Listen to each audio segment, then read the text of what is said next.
আসসালামু আলাইকুম। আগামীকাল থেকে আমাদের স্কুল শুরু। তাই আমরা আজকে একটু গাড়ির সার্ভিসিং করেছি। এই আমার এক ভাই রবি ভাই গাড়ি সার্ভিসিং করতেছে। আর এটা হলো আমাদের স্কুল, হ্যাঁ? এই যে এটা হইছে আমাদের স্কুল। আমরা এখন মোটামুটি কাম-কাজ রেডি করে আগামীকালকে থেকে আমাদের বাচ্চা ওঠাতে চলে যাব। ইনশাআল্লাহ যদি আল্লাহ পাক বাঁচিয়ে রাখে। ১০ দিনের ছুটি পেয়েছিলাম আমাদের স্কুল থেকে। তাই শীতের সিজন তো, তাই ১০ দিন ছুটি পেয়েছিলাম। সামনে পাবো কিনা জানি না। এটা হইছে আমাদের স্কুল। বুঝতে পেরেছেন? এই স্কুলটা দেখেন ইনশাআল্লাহর রহমতে অনেক মোটামুটি আলহামদুলিল্লাহ বড় আছে।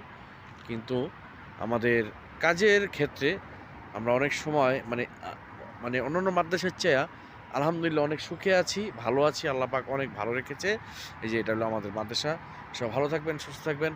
আর আমাদের মাদ্রাসার জন্য অবশ্যই একটু দোয়া প্রার্থনা করবেন। যেমন আমাদের মাদ্রাসায় ভালো ছাত্র আসলে আমাদের কাছে ভালো লাগবে।